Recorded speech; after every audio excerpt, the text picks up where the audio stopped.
So one addition to my bio is that I'm also currently an Ed.D student at Athabasca University in open pedagogy, and the work that I'll be showing you throughout the tail end of this presentation is work that I am hoping to do my dissertation on, analyzing the way the students are interacting with the content creation and things of that nature. So I'm quite involved in this aspect of it. I'm an open practitioner, which is kind of a loosely defined term, like everything else around open. So I'm trying to incorporate as many principles of openness as possible into an educational setting.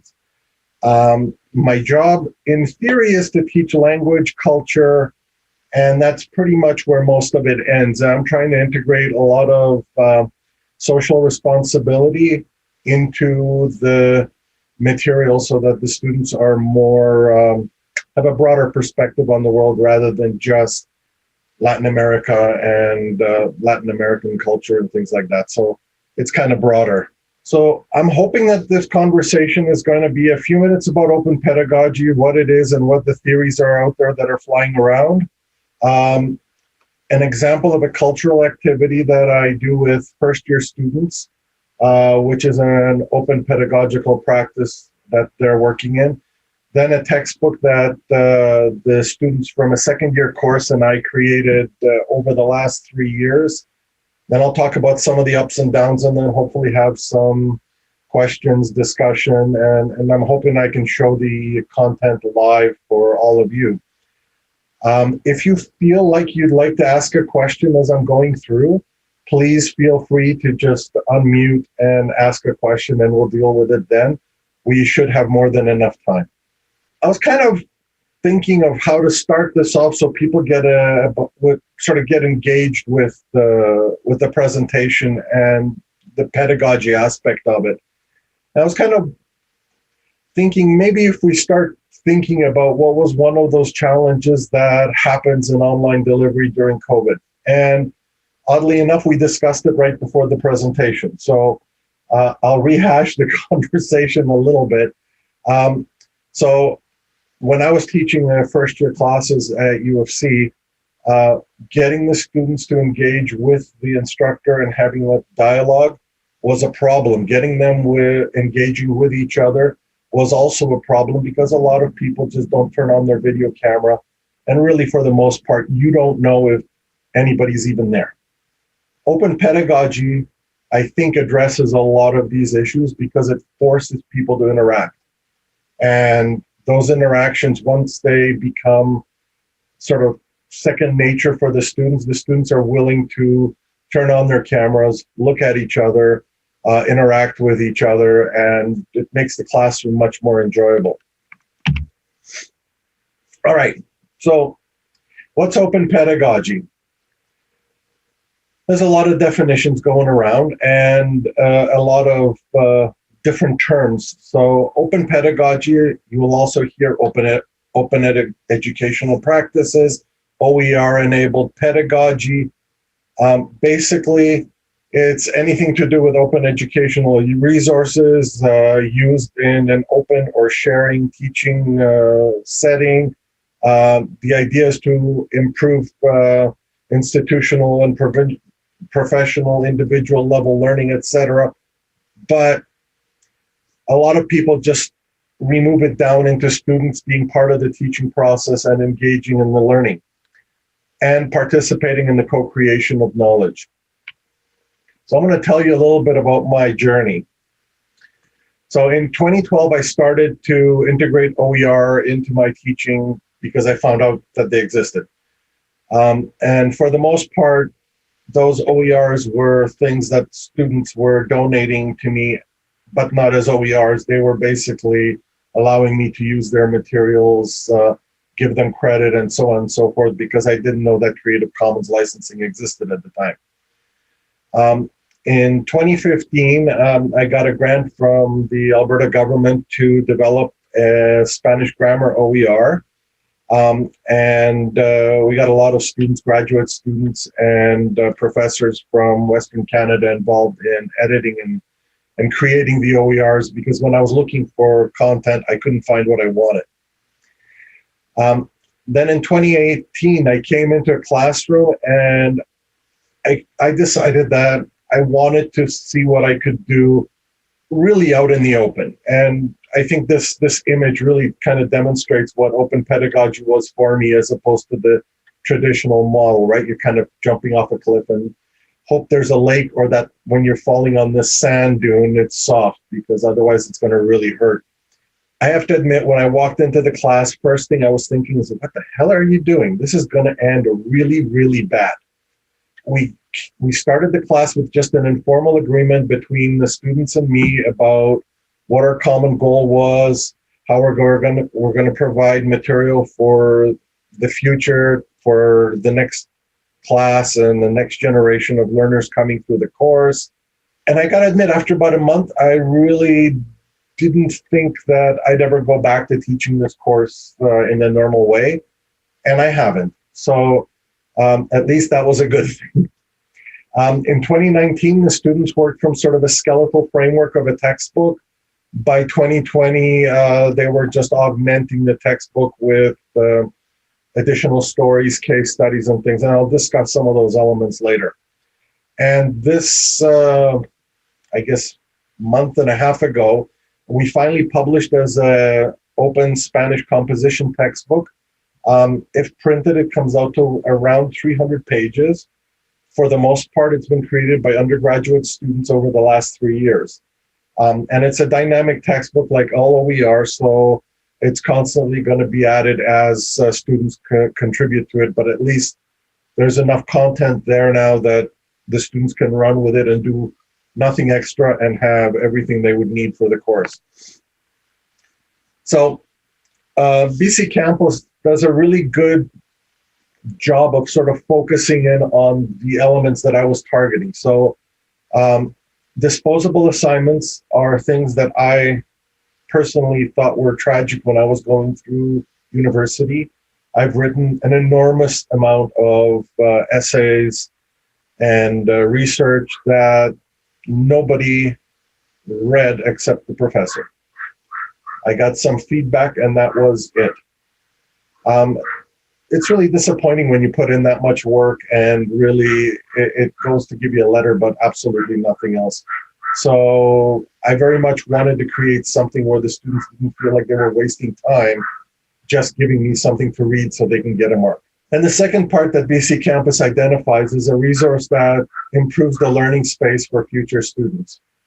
And I think that's really important because we tend to think of textbooks as resources that are very static and they kind of stay in the time that they were and they don't move. So I would very much like to see a resource that is dynamic and changes, and the OER provided that possibility.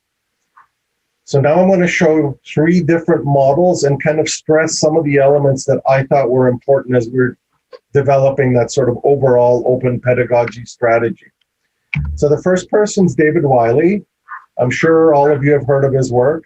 Basically, he was the one that kind of defined the concept of disposable assignments and how they don't really contribute to anything other than getting a grade. So they're of no benefit to anybody. And so this is kind of the migration path of the course that I was teaching, where in 2003, we started off with those disposable assignments. Then I started having them share it in class and do sort of peer editing in class with each other. Then we started making it public for other people to use. And then we gave it an open license, and then they became renewable assignments and OERs for other people to use. So it was a very interesting migration. And so I kind of thought I'd show it off how we went through the different type of assignment models to get to where we are now. The next 2 models are kind of the teacher perspective models for open pedagogy. Michael Pescavicius just recently got his doctorate on specifically exploring the educator experiences in OEP. And a lot of this, if you look at the branches that are identified here, it's encouraging students to promote and share their work, new mediums for students' work. All of this is really very timely and really exciting for students. You got personalized learning, using and sharing content online, promoting interdisciplinary resources, critical approaches to knowledge, developing digital literacies. It's really exciting to see models starting to come out about what open pedagogy is and what elements you should bring in from open pedagogy into your classroom experience. Catherine Cronin is another person who's developed a model. Basically, it amounts to blended peer learning, knowing about the licensing models for open content, using some form of collaborative technology, and having the educator change their job. Sort of that typical professor at a pulpit, typically reading from their textbook. That needs to change in order to have that open environment. It's more as a mentor or collaborator with the students. Okay, so now I'm going to show you a mapping exercise that my students do in a first-year course to learn about culture. So this is the sort of typical materials that they get. They will get little snippets of culture and little tiny orange boxes in this case, or a green box here, where they'll get a little paragraph of what the authors of the course thought was somewhat relevant course content. So, we have Costa Rica is known for this famous person.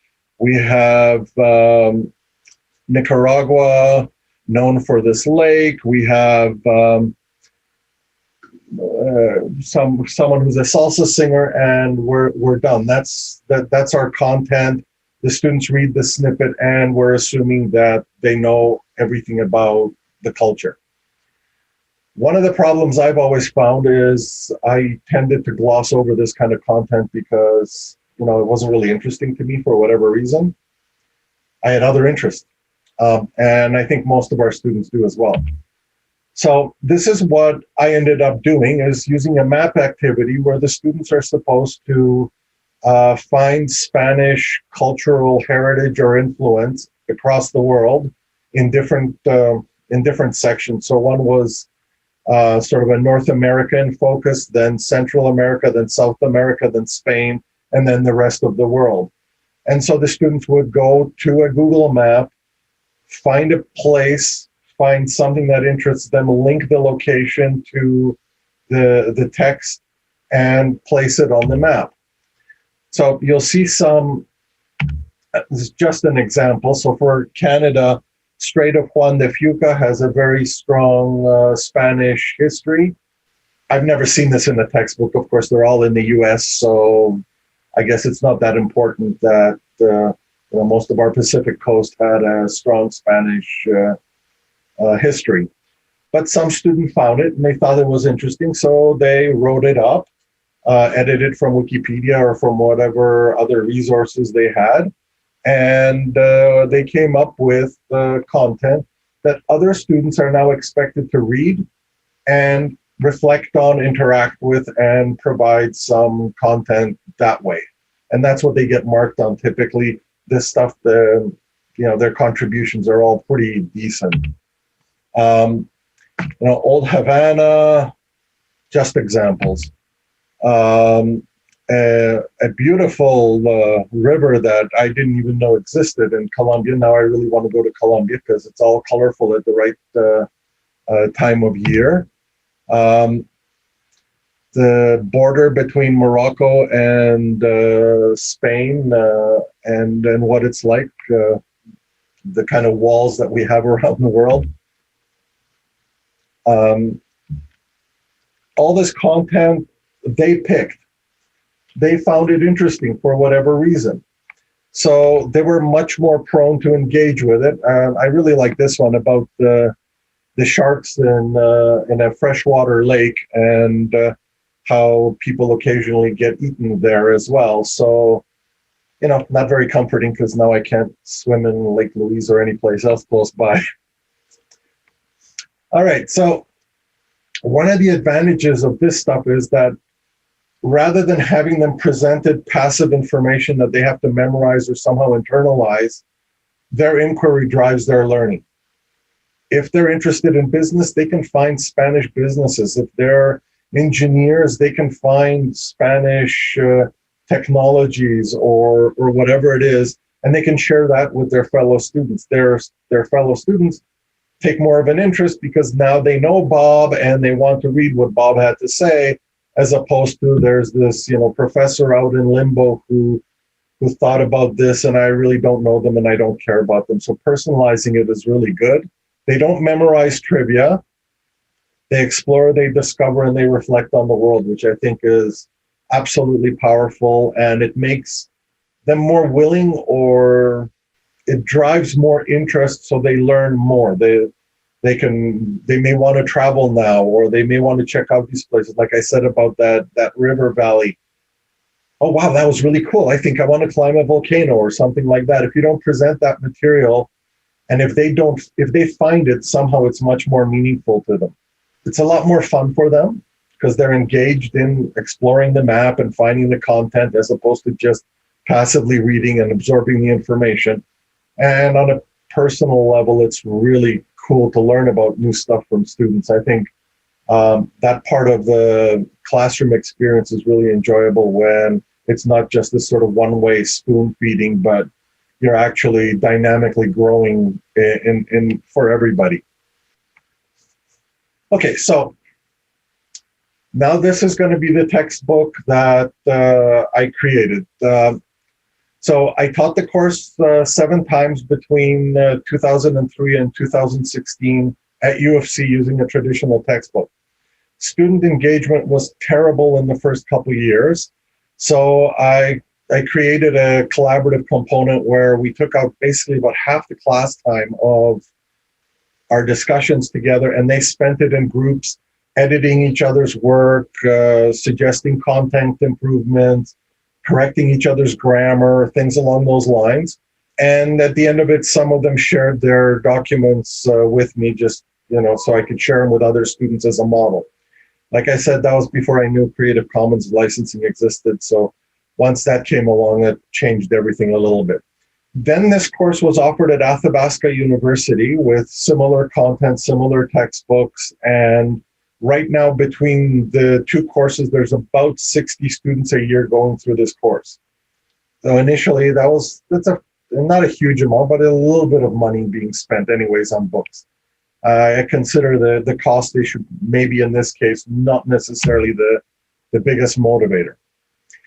So the material was designed for second year post-secondary course in Spanish in a language and literature stream. Because of the content, I think I'll be able to reuse these materials in various courses. Some of the sustainable development goals themes are really good for oral discussion, presentations, debates, and things like that. So I think there'll be lots of opportunity. So the course objectives really are to improve language use, to read critically, and to analyze texts. And unfortunately, or fortunately, depending on how you look at it, because most universities have a literature stream and focus in language departments, and the professors that are writing the textbooks are specialists in literature and literary analysis, by the time the students hit this course, which is second year, they're already being exposed to literature by the greats. So, imagining if you're just learning English, you're in your second year of learning English, and all of a sudden you're facing Shakespeare. I know that a lot of the people drop out of the language stream at some point because they just don't like literature. If you're a biology major, do you really want to be reading Shakespeare? Do you feel that adds value to you? And so this, in a way, I'm trying to encourage students that have other goals than Spanish literature track learning to engage with the Spanish language, but in their specialization. So if it's a business specialization, they'll be writing on business content. If it's social policy, there's lots of stuff on that. If it's health or biology, there's things like that. And really what I liked about the sustainable goals as kind of a topic course content was it covers all of humanity and everything that we do. So anybody can find something that fits into the course that interests them. So we focus initially on Sustainable Goal 4, which is the education aspect. The students do a lot of readings and stuff, and their grades or work that they're expected to do is provide case studies, discussions. Obviously, they provide short stories of fiction for other students to read. They do research essays, and of course, they do a lot of reading and editing. So they not only do readings of what's now in the textbook, but they also read each other's work and edit each other's work online. And the net result is that you get the Spanish language and global awareness linked together. And I think it's really exciting. Students get really, really engaged because the case studies, the fiction, the research essays, there's no limit on the topic. So it's not like they have to do it on hunger. They can write on whatever that interests them as long as it relates to a sustainable goal. And most of them obviously pick their specialization. So biology students typically will go into health or something along those nature, whereas you get engineers about sustainable cities or transportation or something like that. And it makes it really exciting when they share this information, when you get people who are coming from various disciplines and sharing all of that. So they basically provide detailed grammar peer review with discussion. So, you know how Google Docs allows you to have a commentary about something. So a student will edit. Somebody else will say, no, I don't think that's how you edit it. You should be doing this. Someone will say, no, if you look at this link, here's the rule for this. And so you get a lot of the grammar teaching done by one student for another student. And those students that have strengths, because some of them are native speakers, they don't write very well because they never learn the grammar. Some are excellent in grammar, but can't seem to articulate sentences that flow naturally. And you somehow mesh everything together and you get some very, very good synergies between people because everyone has strengths and weaknesses and they kind of fill in for each other. They go through all the readings and find words that are difficult, create definitions, and we're creating an online global glossary for the textbook of student-driven definition words, not what a professor thinks is a word that the student shouldn't know. They create questions that sort of test for content as far as the readings to see if other people understand the content. More broad questions about the topics that the content addresses, and then global discussion themes that emerge from the texts so that we can have more robust conversations.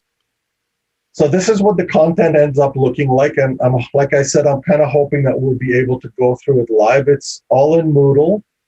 I'm the author in Moodle, so I can do edits on the fly.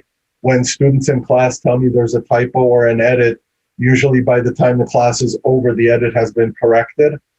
And I think that's also really cool when they see that immediate reaction and feedback that their contribution is like this. They get a little bit more excited. All the content has the student's name if they want it that way. They're all BIASA licensed, and they've gone through undergraduate student review, a graduate student review, and editorial review just to create as professional a text as possible, because I wanted to assure them that I want to reflect positively on them as well. So they're not concerned about, well, like my work wasn't really good. I don't know if I want anybody seeing that. And so I'm trying to eliminate as much of that fear as possible. So that one that you just saw was a short story. This is an example of a case study. I got really lucky, I have to admit, as far as the students that go through this course. So this was written by a student who travels every year to Mexico with high school aged children to build housing out of recycled plastic drink containers. So they basically get a whole bunch of plastic bottles and drink containers, and they build housing out of it for the poor people, and they build 2 or 3 houses every year as part of a 6-week project for the students. It's really exciting to be able to share something like that with students and then tell them that this is a student that wrote this and they actually do this stuff overseas. So you set up your own NGO and you're off to the races.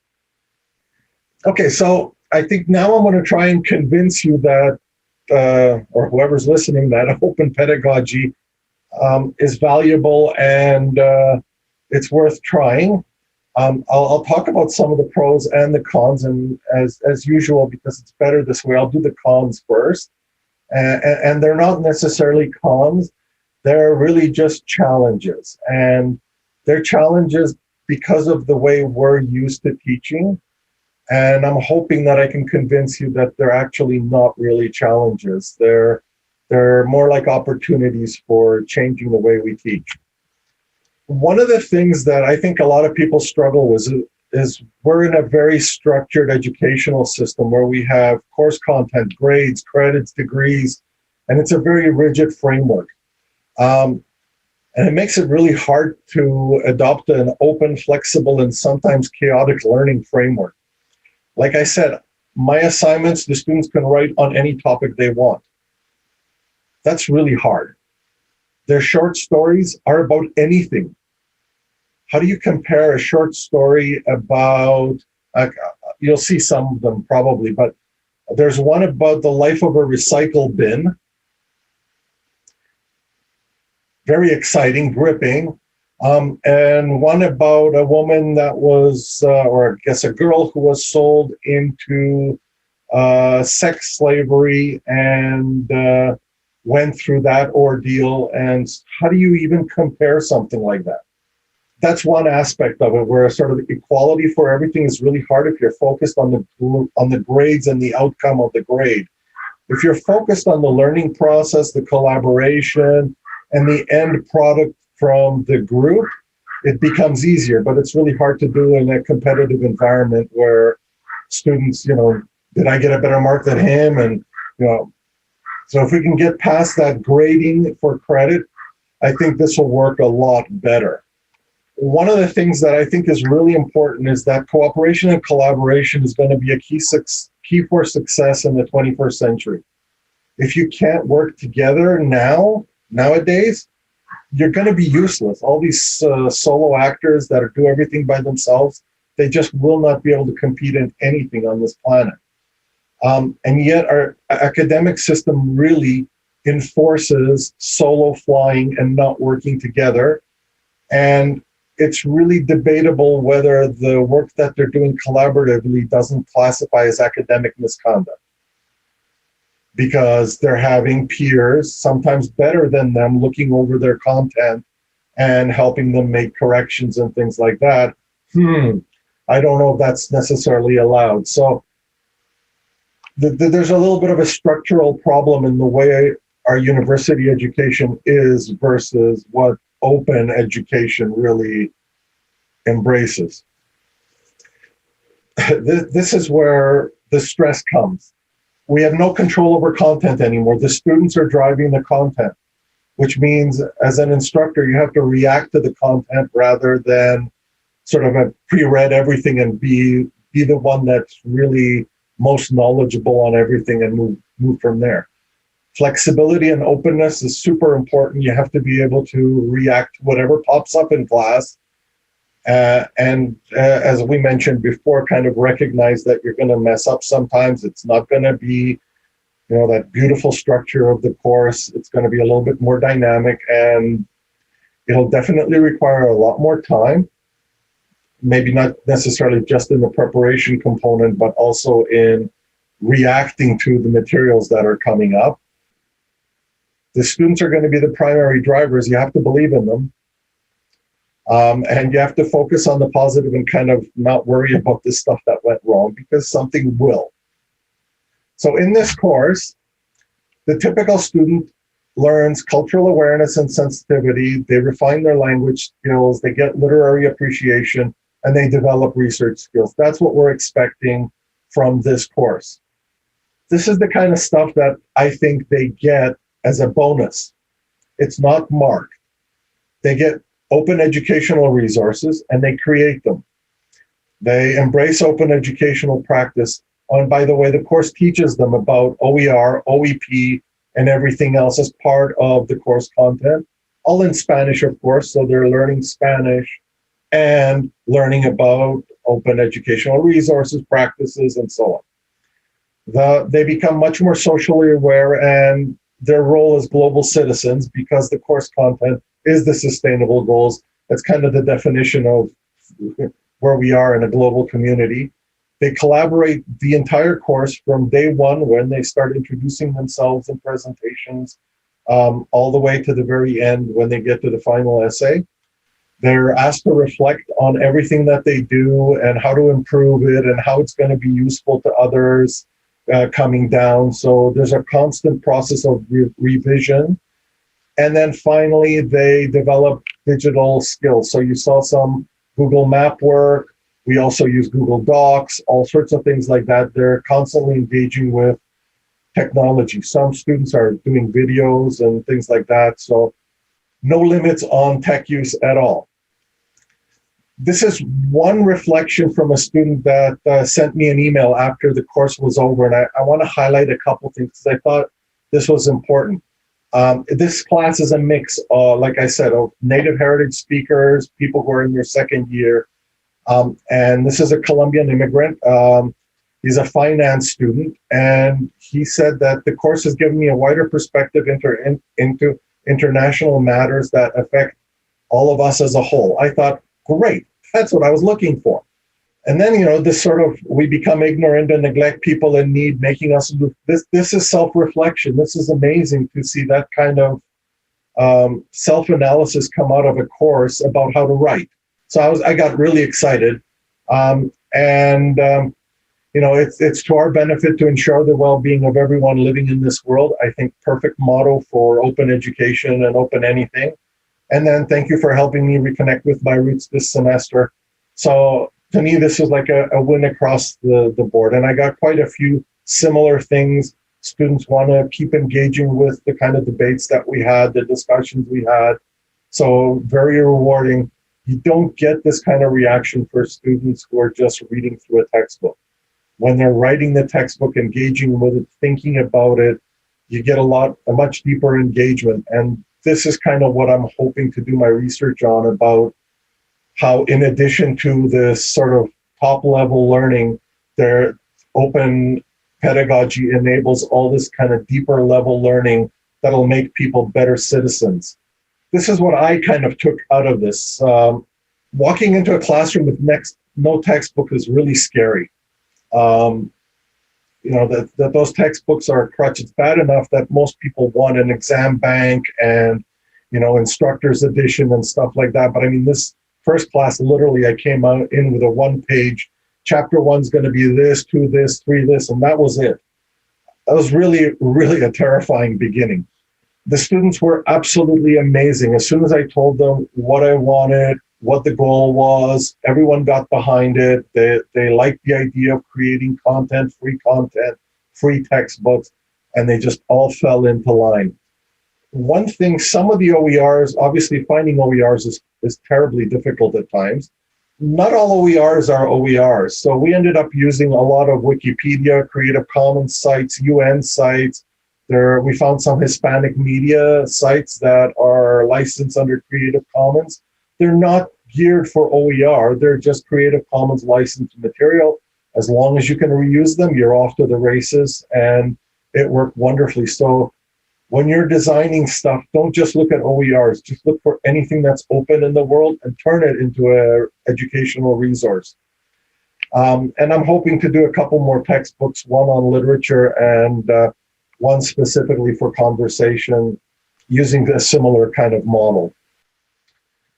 So the question I'd have for everybody is, how do you think you can apply open pedagogy in the classroom? And I will say that this morning when I was listening to Samer and Tino, I realized that people are already doing it. It's wonderful.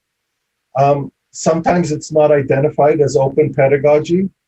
I noticed that a lot of courses aren't based on an open pedagogical frame. There are just specific tasks or projects that are using open pedagogical practices. And I think we should try and see if we can integrate a little bit more of the classroom settings of open pedagogy so that they're not doing those disposable assignments and all of that stuff, and give them credit for the work that they do. And I'm assuming the engineers get credit for the work that they do, as do the biology students or medicine students. So I think that would be the key to it. This is a quick link to the Spanish resource. I have the students watch this video the first day of class. And here, I'll just put it full screen. So this is for World Hunger, because hunger is one of the Sustainable Development Goals. And I think it's a really good example about sort of this is everyone for themselves. This is the result. And then this is the result of cooperation. And it's a 1-minute video. I think it's spectacular to show as a model of this is what open pedagogy can do over sort of that me, myself, my own grades, and I don't care about the rest of you in this class.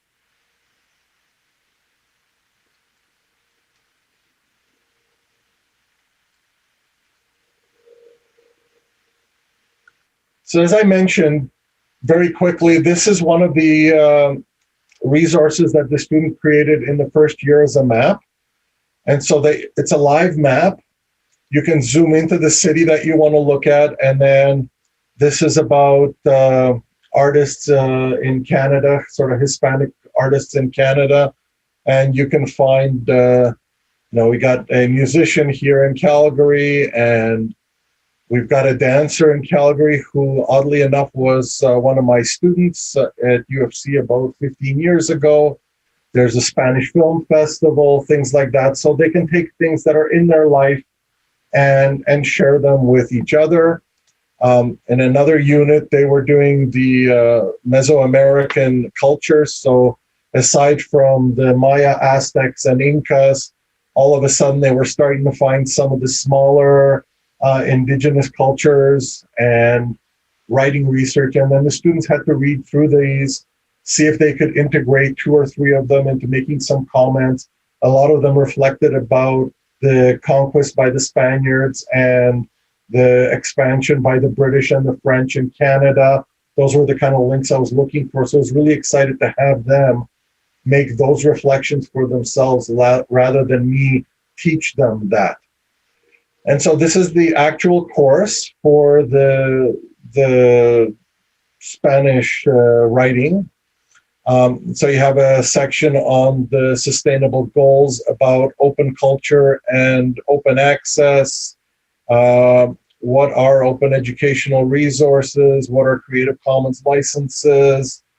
And then we get into short stories that are written by students, case studies that are done by students. And one of the goals I have is to make everything as appealing as possible so that students aren't thinking that, oh, this is really cheap. So one of my objectives is to make sure that everything looks professional so that there isn't that distinction between, expensive textbook versus OER. This is the one I mentioned about the girl that was kidnapped. So there's a warning about the sensitive subject matter. This is the story. As you can tell, this is a second-year student in Spanish. Okay, I just wanted short stories. They're massive because they get involved in the work. They get excited about the story they're telling, and they're 1,000 limits. I keep getting emails going, I know it said 1,000 words. I'm at like 1,800. Is that okay? No problem. So it's nice to see them engaged and excited. There are comprehension questions with optional questions and discussion topics. Those are sort of the more broader ones. And there's a lot of them, obviously. Multiple units going on. If you look through these, for example, some of them, this story was based on contamination of a river and a waterfall in Mexico. So it's based on real facts. So I've added a little bit of information here so that the students get a little bit more grounded and things like that. So this basically is all I was planning to show you, and I guess I'd be open for discussion, conversation, questions, anything else. And more than anything else, I'll also provide you with contact information for me. So if anybody wants to talk about open pedagogy or integrating it into their classroom or something like that, I would be thrilled to talk